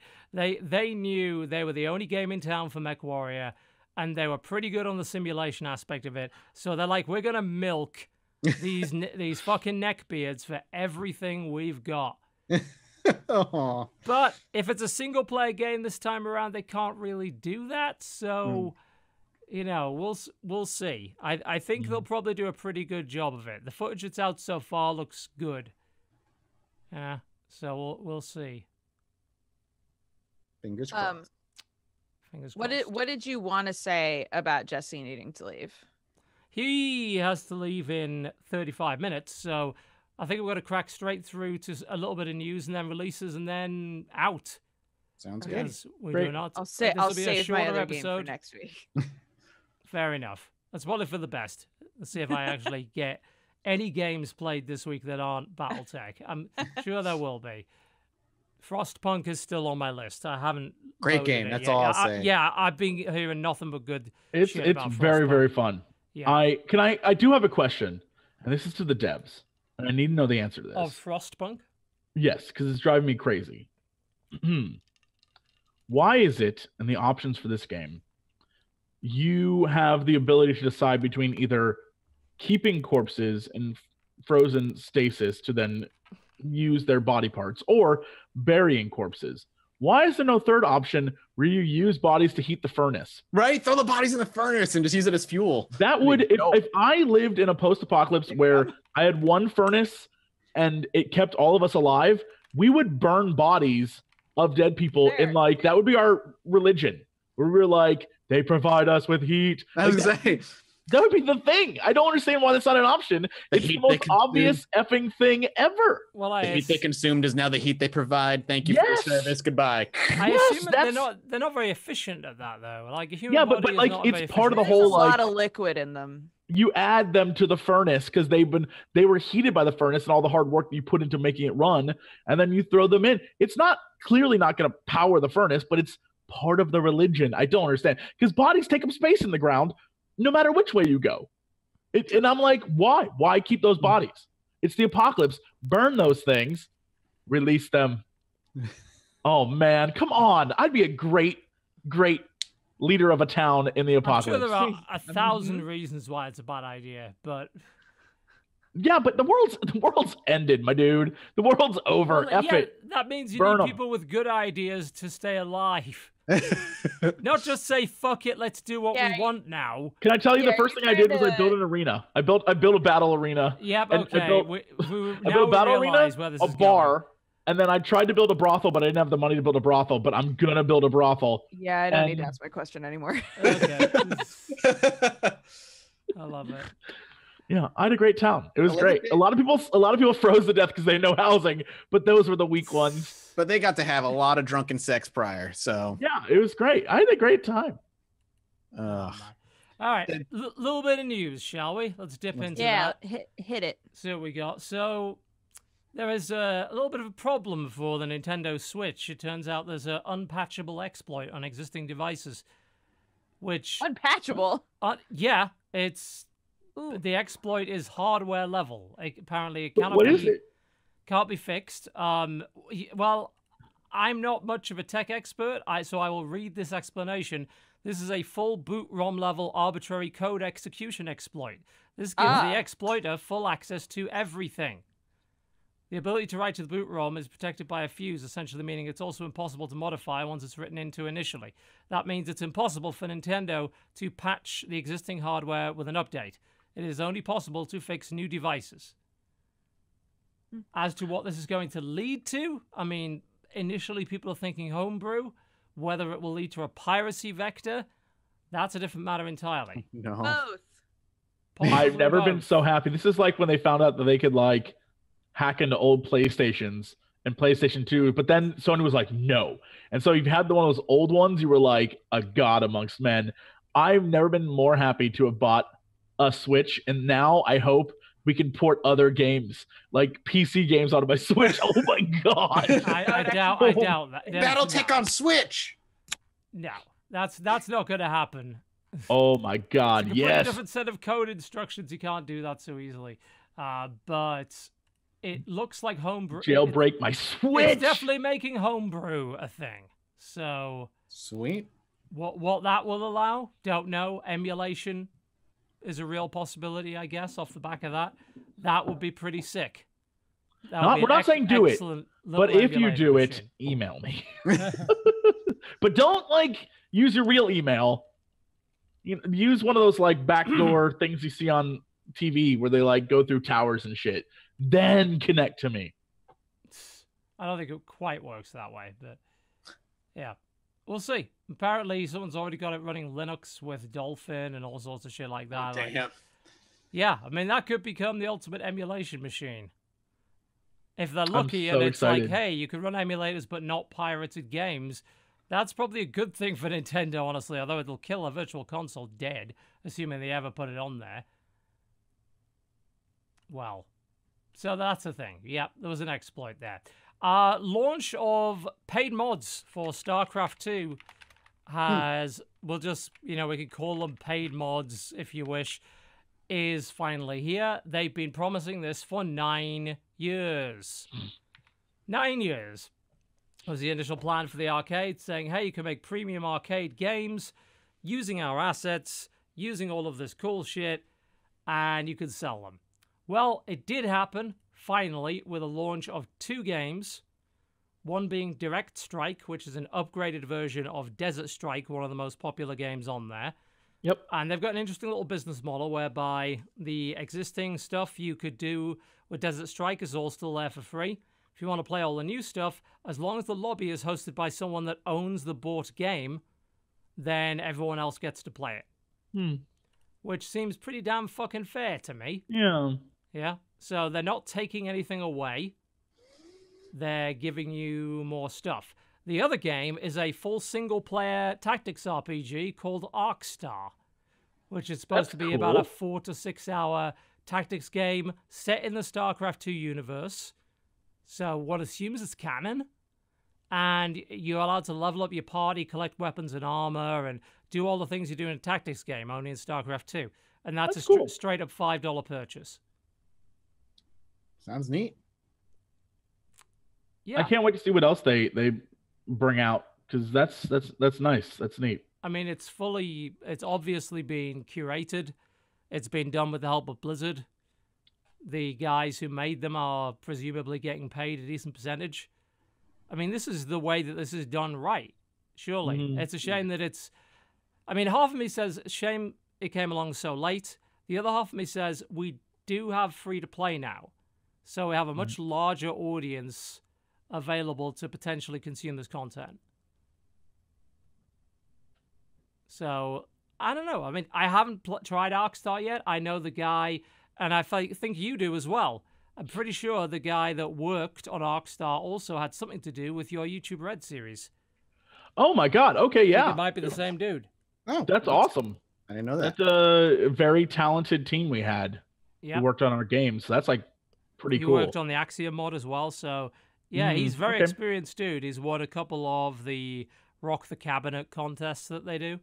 Yeah. So I'm going to play his game. I mean, I'm up for a tactics RPG in the StarCraft universe. Absolutely. Looks very polished as well. I saw a trailer for it. Looks good. I think that one is out today. And I think the version of Direct Strike might also be out today as well. I mean, Desert Strike is stupidly popular. Like, it's been played millions and millions of times. It's a very fun game. Having a new version with different cosmetic rewards and premium content and things that can also be shared with people that didn't buy it. That's pretty good business model. It's fair. I hope we see some more original games come out of this. And that is what I want, original stuff. It's if you go back to why people hate the Creation Club, it's like, I'm not going to pay for something I can get for free. Well, with this, they're like, well, you can't really get this for free. This is a brand new game we made. Yeah. Or in the case of Desert Strike, well, you can get the same thing for free, and there's some extra stuff if you want to pay. That also seems fair. Huh. This game does look really good. Yeah, I wonder if is that trailer out? Is there? There is Premium Arcade Arcstar. Ah, yeah, I see it right here. I'll bring the trailer up. I say full disclosure, I do work with this guy on stuff for the Axiom mod. Yeah, this is kind of what it looks like. Obviously, sorry about the cropping and the video size. But That's neat. It's like that looks like. I mean, that doesn't even look like they just took the models. Like, there's some original models in here. There's a pretty cool sort of cel-shaded look to it. Big boss fights going on. Full-on party RPG. You get to collect loot and do all sorts of shit like that. Yeah, the assets actually look really good. They do. Yeah. That looks like a really solid looking game. And it's $5, you know? Which, for me, that's just right. Cool. Very nice. Cool. So well done to them for finally getting that out after 9 years. Jesus. Anything else in the news that people wanted to highlight? I don't know if I read anything on the news recently. In gaming news, at least. Yeah, I know there was some hullabaloo about them supposedly nerfing assault rifles in PUBG, but I don't play enough of it to really... Oh, no! I like that probably is considered news now. I mean, it is, isn't it? Like, we're dumb for not covering it because that's probably where all the interest on the internet is. Like, oh, did you see though, dog? Yeah. Well, I think a lot of the didn't you see no dog has moved over to Fortnite, hasn't it? Yeah. Well, in many ways. Yeah, I guess. Yeah, that's true. But then that's something I keep seeing people being like, I thought they messed with the shotguns, but they didn't fix the shotguns. And I'm like, it's the same thing. It's the exact same conversation. Yeah, it's two different gun systems as well. Like, you know, it's a very arcadey gun system versus a very precise gun system. And you have to wonder, well, you know, who's really winning out here? And what is it that people want? Because they've clearly defined what their games are going to be. Right. One's the semi-authentic, we pretend to have real guns game, and the other one is the we're not pretending that. Here's a minigun. Yeah, but they're both doing very well. You know, I think that PUBG's had a very slight drop in players, but not by much. Like, it's still the biggest game on Steam right now. Dukes. I was gonna say, since we're talking about this, on the anime front, the newest season. Okay, how is this relevant? You're about to find out. Okay, if you let me talk, right. sir. Fine. The newest season of Sword Art Online, which is an anime that's all about like being trapped in MMOs. The newest season, they're in a shooter MMO that has a battle royale mode, and Sam laughed. Of course, it does. Yes. They were like, we know where the money is. We know what people want to watch. Make the main character a cute girl who wears totally impractical clothes and put her in a battle royale shooter game. And we were like, good. Ouch. I mean, I admit I'd be more likely to watch that, but it would have to be done well, and I know Sword Art will not do it well because Sword Art is awful. Never seen it, so I can't. No, look, if you want to watch an anime about people getting trapped in an MMO, watch Log Horizon and you'll just have a better time. Okay. Because Log Horizon actually gives a semblance of a shit about its internal consistency and rule set and what would actually happen in, you know, if people were stuck there for a long period of time and how society would evolve. Whereas Sword Art Online is a stupid fucking power fantasy for weebs and is terribly written. And also, I'm just happy because really now chat is people arguing whether or not the newest season is good, which is really all that I wanted. The last two animes I watched was Devilman Crybaby, which was good. Okay. I liked it. And then before that, Miss Kobayashi's Dragon Maid. Kobayashi's Dragon Maid is adorable as fuck. I'm gonna say I loved it. Food Wars is the only good anime. What is? Food Wars. Food Wars is the only good anime. Yeah. Never seen There's a new season. Are you watching the new season, Teebs? Yeah. Kidding me? Man, the last anime the only anime I actually like. Yeah, of course I am. What was the last anime you watched, Jesse? I don't remember what it's called. It's about like a succubus who like took over the bodies of women, and then like pleasured men. That was hentai, and that was like 3 nights ago. Yeah, all right, we're good. You got what you needed out of it. And you're good. That was very on brand for you. Yeah, it is also worth watching the anime feature-length Godzilla on Netflix because that is very, very good. I want to see the next anime I have lined up to watch is the weird mummy one. We have to take the little tiny little tiny. No, that's weird. I see. I want to go watch look this up. Go look this up. What it's is a this? little tiny. Basically, they treat it like it's a pet dog, but it's a little tiny mummy. Yeah, like a little tiny mummy. What's the Finds name like of an this adorable thing? mummy. Dodger, you need to find this image. What? It is. I don't know. You've never heard of this? How do You I don't not even know? How do you what not? this How do I is. know this and you don't know It it? is But so you don't. cute. What's the name of it? Tell I'm me looking the name right now. of it. I'm looking. I You can't don't remember even the know name. what it's called. Aggretsuko? I haven't watched it yet. I Oh, said I need to God. watch it. Mummy I anime. won't watch it, but I've seen pictures and it's ridiculous. I don't get it. Mummy. It's a little anime. tiny I mummy. will watch but the like- Batman Ninja standalone. It's called How to Keep a Mummy. How to Keep a Mummy. How is to what keep it's called. a mummy. The problem that I have with this is that it's not like a baby. It's just a very small mummy. And he gets little friends, and he has to take care of the mummy, and it It makes no sense. It is nonsense. looks like another slice of life, like Kobayashi's Dragon Maid's type of anime. Oh dear. It is nonsense, but so cute. It's aggravating. So cute, it's aggravating. I hate it. There's Yeah, lots of good stuff this season. I hate it. I'm excited, but I figured I could work one in by just talking about SAO. There we go. Done. It does make sense though. I mean, considering for sure. Japan made Battle Royale, they made the fucking thing in the first place. They knew it. So They knew what to do. They are actually responsible. All right. Yeah, I don't see anything else really in the news that is all that interesting. Ben Brode left Blizzard. Yeah, he did. Couple weeks ago, Off to greener pastures or whatever pastures. I don't know. What I do wonder, you know. He Yeah, makes I mean that's another big incredibly time. successful Pastures. game for them. Yeah, it's another big time Blizzard person walking away. Which who knows? Who knows what that's about? But it's fascinating. So we'll see what happens with Hearthstone. Yeah, half of me says I'm really interested to see what he does in future and whether he goes to make another card game or join a studio that's making one, and if that actually has a positive or negative effect on its development, or whether it's like, no, I've got one card game in me, I made it, that's it. Yeah, we'll see. He can go and make the single player infinite dungeon run card game that I want. He can go do that. If I recall correctly, by the way, the Witchwood thing, the monster hunting game mode, is out today or tomorrow, possibly. Because that I will play. That was I put tons of time into the dungeon run one. It was great. The speaking of this genre, the third class for Slay the Spire is also, I think, coming out this week. Oh, Yeah, very I cool. heard about that. I haven't played that yet. I have Man, to. I had a save file back from You should play it, a Mathas. long time know, ago. I Let me heard. put it that way. And I'm thinking of just abandoning this run because I know there's a shit ton more in the game Oh yeah, now. you should. Yeah, I should just abandon the run and just start and do another one.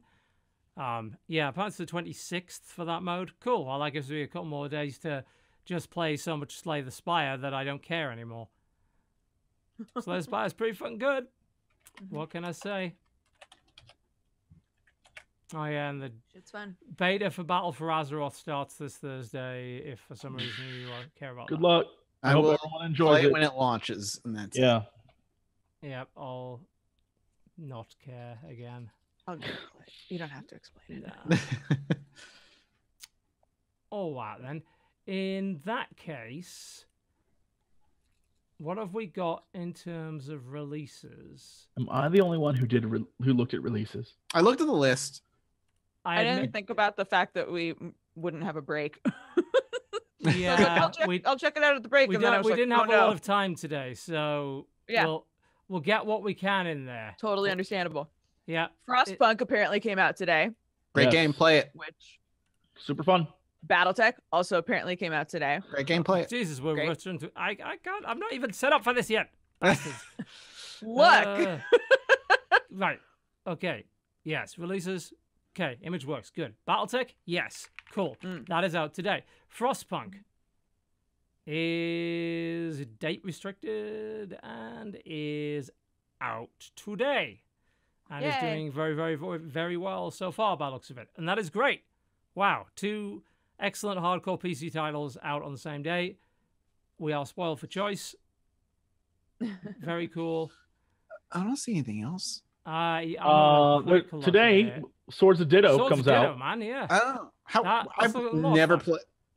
Sell me on that game. Swords of Ditto is super cute. Basically, it is a action RPG that, as you play through, at least from what I understand, when you lose, the weapon it drops to another person, and a new adventure continues based off of that. Yeah, it's something like that.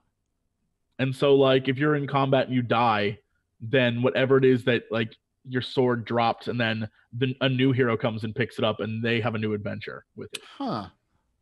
The art style is phenomenal. The art style is super cute. The best thing ever about this game, if you can see the gameplay trailer or maybe a screenshot, is the octopus in a hot tub.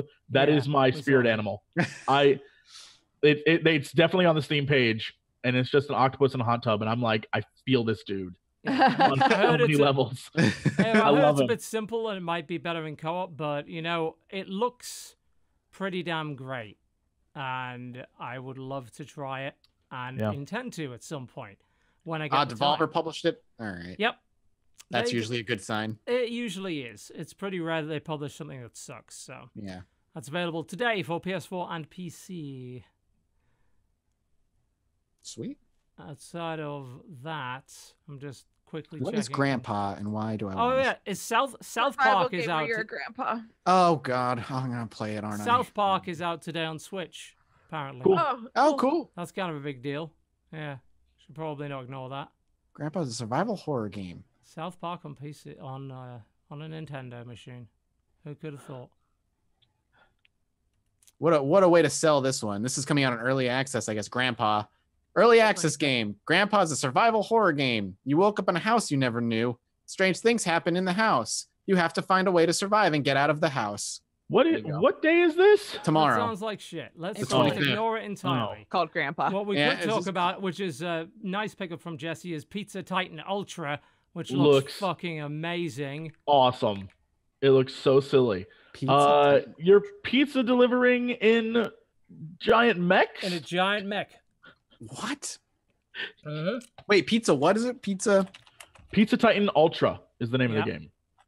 Pizza Titan Ultra. I believe the pizzeria is part of the mech, which would make sense considering the size of it. And you deliver pizza. There's some weird characters and some clear takeoffs. Planet Man, as opposed to Captain Planet. There is a very rich duck, by the looks of it. I think we know what that's referring to. It's some trippy shit. It's like Crazy Taxi for pizzas and mechs. What it looks and like. mech That combat. looks actually great. With an ultra customizable mech. And I think you're not supposed to destroy everything, but it seems like the game likes you have to deliver pizza. Anyway. Yeah, I don't know. Yeah. I don't know. It looks fucking awesome. What can I say? I saw a little quick. You like slicing the pizza and making the pizza too. Yeah, there's a little mini game of you making the pizza as well. Oh my God, Damn I'm in. Fuck yeah. Also, interesting and odd move to PC. Bullet Witch. Oh Old God, console game, man. Yeah, I remember that. I noticed that one. Like, why is that here? Bullet Witch. It's okay. That game. I think it was all right, but it was no Bayonetta or anything else. So I'm not really sure why they're bringing that out, but they are. So there you go. I don't think there's anything else. Death Road to Canada coming to Switch. Oh, good. It's been postponed. Yeah, it got postponed. Oh, not so good. Then Okay. fucking never mind. Fuck you. I was trying to help. 39 Days to Mars. Oh, yeah, 39 Days to Mars. This seemed interesting. You embark on the 19th century's most unreliable spaceship in this two-player couch co-op adventure. 39 Days to Mars is designed for two players. You know, this reminds me a bit of Lovers in a Dangerous Space-Time, from what I can tell. And solo players are aided by the computer-controlled ship SCAT. You are supposed to make it to Mars without dying. And it includes a tea-making minigame. Gotta get your tea right and all sorts of shit like that. Looks pretty cool. If you're looking for a co-op game. On the 26th, there's a logic game that looks like something I would play called Hexlab. Hexlab. Okay. The images are not going to be interesting. I'm sorry to tell you that ahead of time. It does look like a bunch of hexes. I'll give you that. Yeah, that is a lot of hexes. There's a lot of hexes. One lab of hexes. Why do you think you play this? I like weird logic games, and I can't. Looking at the thumbnails, I have no idea how the fuck this is supposed to be played. So I'll definitely try it. I'm seeing things moving around on the video, but I'm still none the wiser. Looks like there's a lot of stacking involved. What is this? Earth Defense Force. This is a weird one. This must be a different version of it. Earth Defense Force 4.1. We already have that. There was a wing. I think it might be the Wing Diver one, which was a spin-off. Wing Diver the Shooter. I probably wouldn't go with this one. Like, if you're an Earth Defense Force fan, you'd have to be a seriously big Earth Defense you're one of those Force women fan. who, if they get stung or whatever in the main game, just orgasm is Basically, what you play yes. as. Yeah, it's a bullet hell. They made a bullet hell out of it, which is of limited interest to me anyway. Maybe some other people might like it, but I'm going to avoid that one, I think. Yes. Dodger pointing out Inked. Inked. Looks cool. That did look kind of cool. The art style is gorgeous. Yeah, that looks really cool. Published by Starbreeze. It's all done in what looks to be colored pen, I think. Yeah. Really cool art style beautiful. to that. It's mostly a puzzle adventure game, so yeah. Cool. That one looks kind of cool. I'm trying to see if there's anything catching my eye. Every time something catches my eye, I look at it and I'm like, oh, that looks terrible. That's like how this part of the show catches works, the wrong really. side of your eye. Yeah, it's like, goddamn. Yeah, I'm that's trying what this is. to, what's this solo game? I'm trying to bring it up. I'm struggling to actually get it up on Steam. Solo is just a like a puzzle game, but it's also very like chill and relaxed, and you go around different islands and solve puzzles, and I'm sure there's a story to it. I just don't know what it is, but it's supposed to be like introspective and kind of interesting. It just looks nice. It looks like a very relaxing, like cute game. And I was like, all right, I'll give him a shout out. Fair enough. And you also have Fort Triumph. Yes, tactical RPG where you use the environment to like mess stuff up and kill people. Yeah. I think that's pretty neat. That looks cool. I'm just zooming to gameplay. Oh yeah, I just saw someone tear the floor out from under people. Great. That looks cool. It's got a nice aesthetic, actually. Yeah. Yeah, being able to like blow up the floor and collapse shit on people, that's always fun. Yeah, I'll have a look into this. This was not on my radar prior, so... Yeah, it looks neat. Yeah, it does. Cool. And on... Sky Rogue is coming to Switch, which I'm told is relatively fun. I think that is about it for the 26th, however, from what I can see. Moving on the 27th, though. Yep. There's a game called Corral. It's all about breeding chickens. Get out of town. Love it. Okay. Like Slime Rancher with chickens? But is it good No. or I don't know. absolute shit? Because I'm don't looking know. at it and I'm leaning in one direction. Can you guess which one? You love chicken, so amazing you chicken. love it? Yeah, I think this is if a I solid love love it. chickens, I would say this does not do justice to the art of the chicken. This does not look good. There was something I noticed on there which probably is also terrible. I'm going to bring it up anyway just because we've been talking a lot about Battletech. Mech's Profit Mech Tycoon Simulator. Oh, shit. You run a novice mech factory to produce commercial mechs in order to keep your factory running. I don't know if you ever get to build military mechs. The interface to this looks fucking terrible. Yeah, I'm glad you said it. Yeah, it's nice idea, but this looks like a complete mess. Come back in like 2 years when it looks okay. Dodger, that was Corral. Jesse, No Reload Heroes. No Reload Heroes is a really interesting looking party shooter.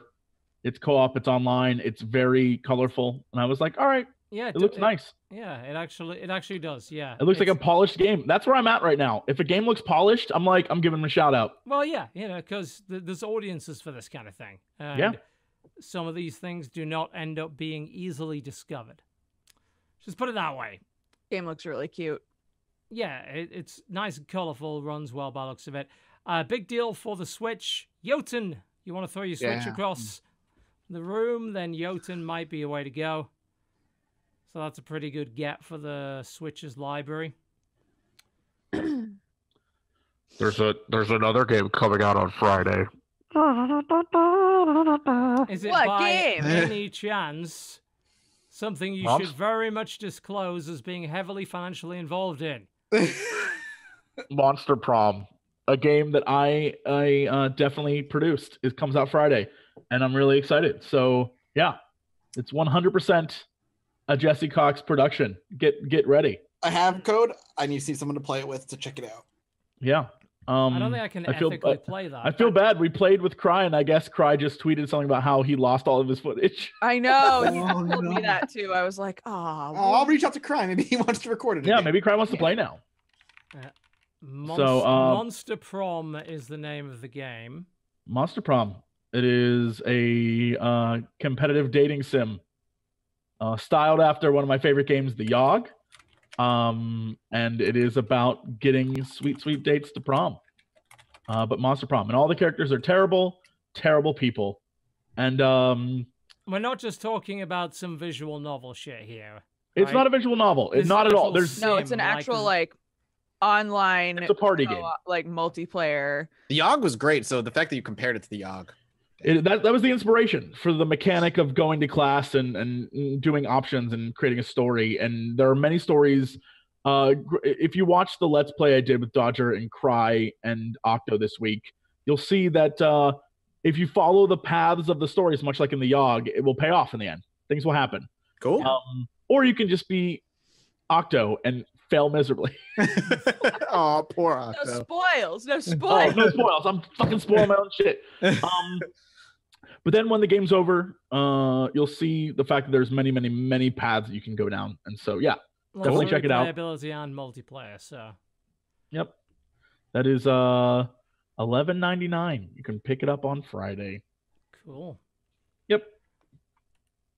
And double triple collusion. Dodger is the voice of the Monster Hunter. You're the Monster Slayer. So yeah. Just getting everybody in it. Yes. I can safely say I have zero involvement in this game in any way, shape, or form, so I remain untainted. Good. For the time being. We'll send you those free copies and swag bags, buddy. Free copies of video games is not a bribe. We don't have swag bags. I wish we had swag bags. I want swag bags. I have too many free games to the point where it's paperwork. Please don't. Oh my gosh, man.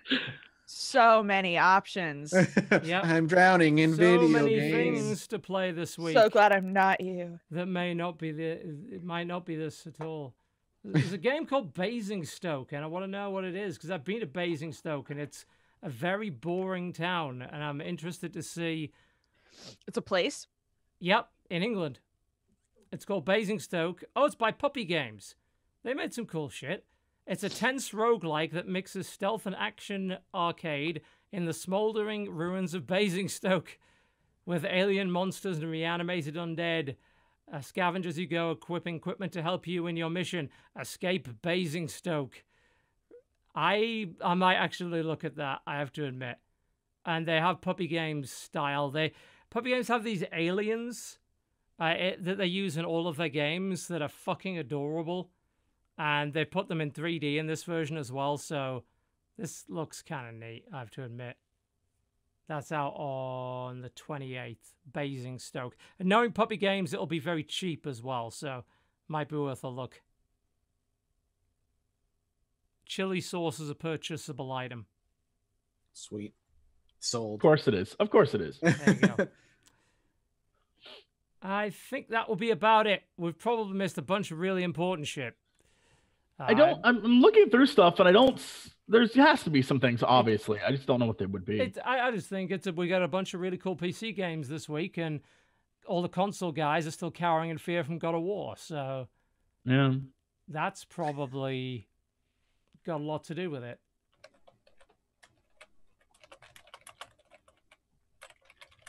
No, I am not Day 1 DLC for Monster Prom. You know what? You could be. Nope. It's like we could just make ourselves a little biscuit monster. All my principles and burn them on a fucking fire. Biscuit monster, a little monster. Oh, he can be a tiny mummy, but with a top hat.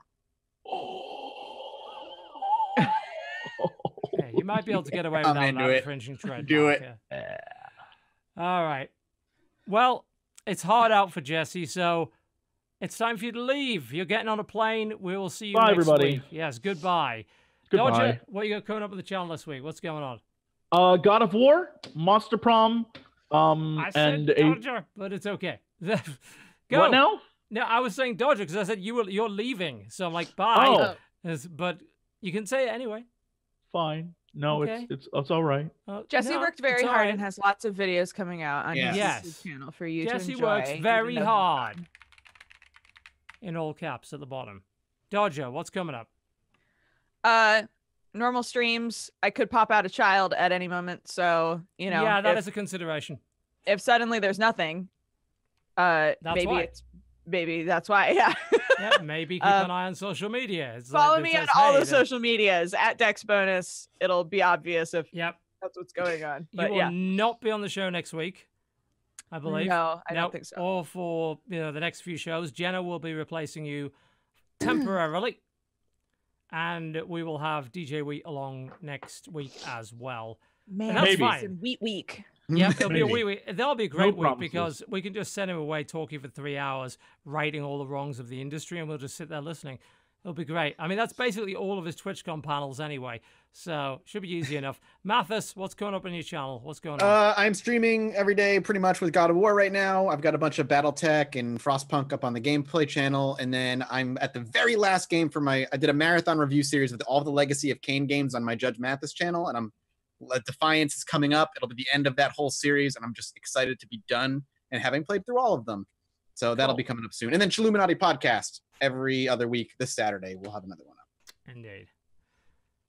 There may be videos from me coming. We'll see. As you might be aware, I was hospitalized and it sucked. And things are not fixed yet. There is a lot of stuff that needs fixing. My body's very broken.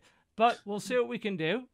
And this chair has actually done a pretty damn good job over the last couple of hours of keeping my back from exploding. But I'm not going to push my luck. So we will see. I'll be playing Frostpunk. I'll be playing Battletech. I'll be playing Swords of Ditto. And there's still a couple of things from a couple of weeks ago, like Lobotomy Corporation, where you run, I believe, an underground lab for crazy monsters, and Golem Gates as well that I'm going to be looking at, hopefully. And maybe selling out to the Star Trek card game. That's a plan, and that will hopefully happen. But there you go. Thank you very much for watching the show, folks. I very much appreciate it. We'll be back same time next week. Slightly different cast. Bit of a shake-up over the next few days, let's just put it that way. Thank you again for your support over the last few days. It's been very difficult, but we'll be continuing the show as best as we can. And if you missed anything, you can subscribe to the Twitch channel right now, and you'll be able to grab the VOD immediately, right at this very moment. Wonders of technology. We're done. Thanks a lot. Goodbye. Bye.